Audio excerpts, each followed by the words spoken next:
ये selective target क्या इसी वजह से हो रहा है जो घर वापसी कराई जा रही है? केवल और केवल इसी वजह से। एक, उन्होंने घर वापसी कराई। दूसरी, उन्होंने लव जिहाद के खिलाफ बोला।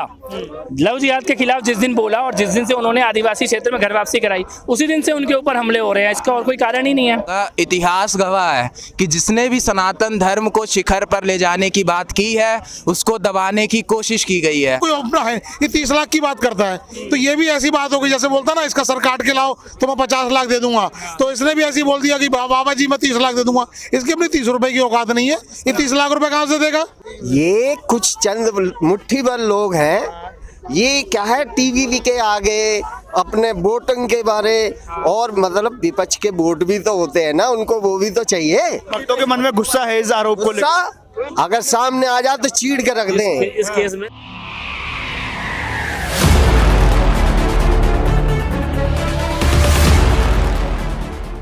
सर, लगातार आरोप लग रहा है बागेश्वर धाम सरकार के ऊपर अंधविश्वास फैलाने का, इस पर क्या कहना है आपका? देखिए, अंधविश्वास क्या चीज़ है? जिस चीज़ के बारे में आपको पता नहीं है और आप उसको डिनाई कर रहे हो, तो ये आपकी मूर्खता है, ना कि अंधविश्वास है। मैं आपको ये बताना चाहूँगा, अंधविश्वास कुछ भी नहीं है। हमारे यहाँ अश्वत्थामा बलिर्व्यासो हनुमानस्य विभीषणा कृपा परशुराम सप्ततः चिरंजीविना, 7 चिरंजीवी हैं, जब तक सृष्टि रहेगी वो रहेंगे। ठीक है, हनुमान जी चिरंजीवी हैं, तो हनुमान जी की कृपा उनके पास उनके ऊपर में है। तो जिसके वो जो उनके आराध्य हैं उनकी कृपा है, तो उसमें अंधविश्वास क्या है? जैसे कंपनी ने आपके ऊपर में विश्वास किया, आप जाके रिपोर्टिंग करो, तो ये अंधविश्वास थोड़ी है, ये उनका विश्वास और आप रिपोर्टिंग कर रहे हो। अभी कोई माने नहीं माने इसमें कोई लेना देना थोड़ी है। तो लगातार उन्हें टारगेट किया जा रहा है, जो वो धर्म परिवर्तन करा रहे, घर वापसी करा रहे, इसकी वजह से ऐसे सेलेक्टिव टारगेटिंग हो रही है। ये तो देखिए होगा, आप किसी आदमी ने अरबों रुपए लगा के कोई 100-200 लोगों को हिंदू धर्म से दूसरे धर्म में परिवर्तन कराया, अब उन्होंने फिर वापस घर वापसी कर ली, तो उनके तो 100-200 करोड़ का नुकसान हो गया। अब उनके 100-200 करोड़ का नुकसान हुआ, तो उन्होंने 10-5 करोड़ रुपए इस श्याम मानव को भी दे दिए कि जा भैया जा, तू भी भोग ले थोड़ा सा कुछ। अच्छा। तो ये उसकी उनकी दिन पे चल रहा है, इसकी आदत है शुरू से, ये विदेशी पैसों पे ये अपनी रोजी रोटी चलाता है। आप पब्लिसिटी पाने के लिए कर रहे हैं। पब्लिसिटी पाने के लिए कर रहा है, इसका अपना कोई अपना है, ये 30 लाख की बात करता है, तो ये भी ऐसी बात होगी जैसे बोलता ना इसका सर काट के लाओ तो मैं 50 लाख दे दूंगा। तो इसने भी ऐसी बोल दिया कि बाबा जी मैं 30 लाख दे दूंगा। इसकी अपनी 30 रुपए की औकात नहीं है, ये 30 लाख रुपए कहाँ से देगा? अब तो पहले तो जी ने चैलेंज स्वीकार कर लिया है, उसके बाद नजर लिया, महाराज जी ने चैलेंज स्वीकार कर लिया, और महाराज जी ने कहा कर तो चमत्कार देखना है तो भैया रायपुर आ जा। तो बोल रहा मैं रायपुर नहीं आऊंगा, आपको नागपुर आना पड़ेगा।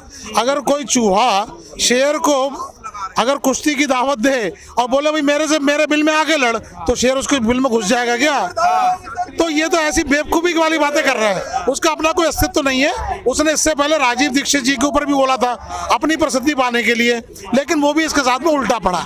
तो ये आदमी निकृष्ट आदमी है, इसके ऊपर में दया करो, इस पे गुस्सा भी मत करो। प्रसिद्धि पाने के लिए बाबा को टारगेट करके उन पे आरोप लगाए जा रहे हैं, ऐसा लग रहा है। आरोप देखिए, बाबा जी के बारे में ये लोग कह रहे हैं, बहुत गलत कह रहे हैं। दूसरा क्या है, देखो शक्ति हनुमान जी की है, बाबा जी की तो भाई उनके सेवक हैं। जो शक्ति आती है हनुमान जी से आती है, बालाजी महाराज से आती है, वो आशीर्वाद देते हैं, वो सेवा कर रहे हैं हनुमान जी की, और हम लोगों का कल्याण कर रहे हैं। ठीक है, पाखंड ये लोग कहते हैं, ऐसा कुछ नहीं, पाखंडी तो है वो अज्ञान। जो छोटा बच्चा है उसे ज्ञान ही नहीं है, तो वो बात ही वैसी करेगा ना भाई। डॉक्टर वाली बात तो नहीं होगी ना उसके अंदर। डॉक्टर तो जब ही बनेगा ना, वो पूरी पढ़ाई कर लेगा, PhD कर लेगा, तब डॉक्टर बनेगा। वो कैसे कह देगा ये डॉक्टर गलत है या पाखंड है? तो लगातार जो सिलेक्टिव तौर पे टारगेट किया जा रहा है, जो हिंदुत्व की बात कर रहे हैं बाबा, इसकी वजह से हो रहा है ऐसा? ये कुछ चंद मुट्ठी भर लोग हैं, ये क्या है टीवी के आगे अपने वोटिंग के बारे, और मतलब विपक्ष के वोट भी तो होते हैं ना, उनको वो भी तो चाहिए। भाई देखिए, साफ सुथरी बात है, जय श्री राम बोलो, आराम से सो। बाकी रहे देखिए, कोई भाई साहब, मैं भाई साहब पे इल्जाम लगा दूं कि इनने ये करा वो करा, ऐसा नहीं, इन्हें साबित करो ना। तो भाग जाते हैं। है तब बोलते हैं। कहीं ना कहीं में श्याम मानव जी फंसेंगे इस केस में, क्योंकि उन्होंने जहाँ जहाँ डाले होंगे तो उनको ये लगा है कि मैं हर जगह कामयाब हो गया, तो इस केस में वो फंसेंगे। क्योंकि ये जो हमारे बाबा जी हैं, हम भी 1 साल से जानने लगा हूँ, और इनकी माता जी अभी एक कैंसर हो गया था, अभी चैनल बताया भी है, तो वो एक आज स्वस्थ हैं, अब बगैर दवाई स्वस्थ हैं, तो हमें भरोसा क्यों नहीं होगा? हमारा घर के कोई रक्षा कर रहा हो तो उससे भरोसा क्यों नहीं करेंगे हम? हमें तो देखना है ना। अब हम किस देश से हुआ है वहाँ पर? फिर हम किस देश से हैं? हम भारत देश से हैं। हमारा हिंदू है तो नहीं।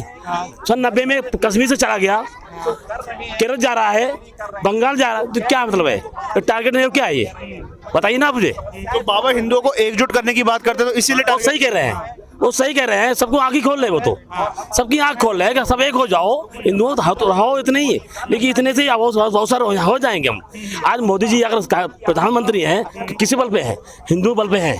अगर मैं कहूँ हिंदू बल पे हैं तो हैं, कोई राज्य में अगर बीजेपी सरकार है तो हिंदू बल पे है, तो हमारे हिंदू कम नहीं है, तो वे इकट्ठे हैं, ये सबूत है इसका। राम मंदिर बनाने का सबूत है, 370 धारा हटी, इससे सबूत है। ऐसे नहीं हुआ है। हाँ, हिंदू एक नहीं है, खुल के हम लोग बोल रहे हैं, तो ऐसे नहीं हुए बोल रहे हैं। क्या नाम है आपका? मेरा नाम प्रियांशु यादव। आज बागेश्वर धाम के समर्थन में आए हो आप? हाँ जी भैया। क्यों लग रहा है कि ये जो आरोप लग रहे हैं, क्या है ये सब राजनीति है, क्या चीज़ है? मैं भैया एक छोटी सी बात बताना चाहूँगा। इतिहास गवाह है कि जिसने भी सनातन धर्म को शिखर पर ले जाने की बात की है, उसको दबाने की कोशिश की गई है।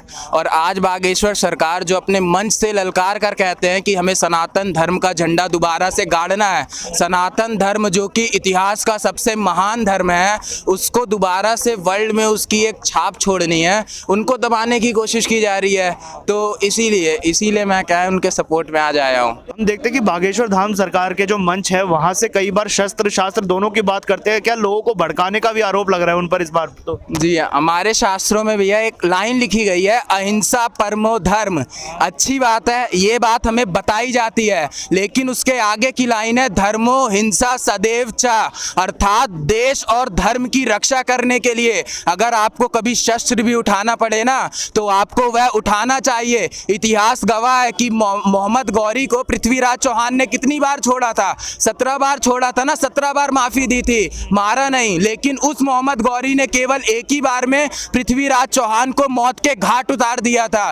तो मैं ये कहना चाहूँगा, अगर कोई देश और धर्म के नाम पर हमें बांटने की कोशिश करे तो ऐसे लोगों के खिलाफ आप अहिंसा का रास्ता तो अपनाओ, लेकिन वो अगर अहिंसा का रास्ता ना माने तो हिंसा का प्रयोग करना भी कोई गलत नहीं है। और ये बात हमारे धर्म में लिखी गई है, हमारे शास्त्रों में लिखी गई है भैया। अगर कोई अपने पूर्वजों के धर्म में वापस आना चाहता है और कोई धर्मगुरु इस संबंध में काम कर रहा है, तो हम सबका कर्तव्य है कि हम उसका समर्थन करें। सुल्तानों ने कहा कि कैसे हिंदू धर्म जो सर्वश्रेष्ठ है और यहाँ पर जो है अत्याचार नहीं होता मुस्लिम महिलाओं के साथ में, और घर में शादी भी नहीं होती आपस में भाई। अच्छा है कि उनको ऐसा लगता है, और ऐसा जिनको भी लगता है, अगर वो घर वापसी करना चाहते हो तो उन्हें करनी चाहिए। हिंदू इकोसिस्टम की टीम जो है वो साथ खड़ी है बागेश्वर धाम सरकार, पूरी तरह साथ खड़े, पूरे देश के सभी लोग साथ खड़े हैं। सिलेक्टिव टारगेट क्या इसी वजह से हो रहा है जो घर वापसी कराई जा रही है? केवल और केवल इसी वजह से। एक, उन्होंने घर वापसी कराई, दूसरी, उन्होंने लव जिहाद के खिलाफ बोला।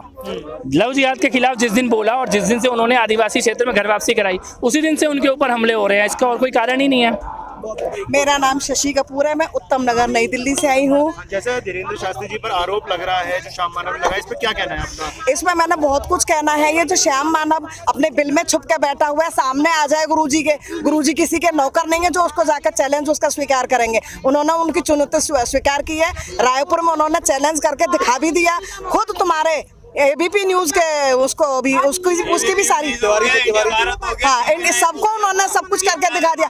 कल उन्होंने एक मुस्लिम औरत को हिंदू धर्म में अपनाया है, फिर 3 क्रिश्चियन से हिंदू बनाए हैं उन्होंने। तो इससे ज्यादा गुरुजी और क्या करेंगे? ये जो कन्वर्ट कर रहे हैं, जो टारगेट किया जा रहा है, उन्हें ऐसा लगता है ये सिर्फ गुरुजी को टारगेट कर रहे हैं। इन्होंने पहले ही टारगेट, इन्होंने पन्ना कल्दा में कथा की थी, वहाँ भी इन्होंने क्रिश्चियंस को हिंदू बनाया था। तभी से ये हमारे गुरुजी टारगेट बने हुए हैं। ठीक है, तो अब हम गुरुजी के साथ हैं, हम बिल्कुल साथ देंगे, हम अपनी जान दे देंगे उनके लिए। तो जो ऐसे लोग हैं, क्या संदेश है आपको जो आरोप लगाते हैं गुरुजी के बारे जो गुरुजी पर आरोप लगा रहे हैं, उनके लिए क्या संदेश है आपका? उनके लिए उनकी ठठरी मारेंगे, हम खुद मारेंगे। गुरुजी तो मार रहे हैं, हम भी खुद मारेंगे। मैं खुद मारने जाऊंगी इसकी ठठरी। मैडम गुस्सा है इस बात को लेकर? गुस्सा है, बहुत गुस्सा है, और जिससे हमारे देंगे। अच्छा, आप गए कभी दरबार गए आप? 5 बार गई हूँ। आपकी अर्जी सुनी कभी? मेरी अर्जी नहीं लगी, मगर मुझे पूरा विश्वास है बिना अर्जी लगाए काम पूरे हो रहे हैं। अच्छा, उन लोगों को क्या कहेंगे जो कहते हैं अंधविश्वास फैलाया जा रहा है? उनके लिए तो बहुत कुछ कहना है, क्या कहें उनके लिए, उन्हें खुद पता होना चाहिए। सच्चाई की हमेशा जीत होती आई है और होती रहेगी।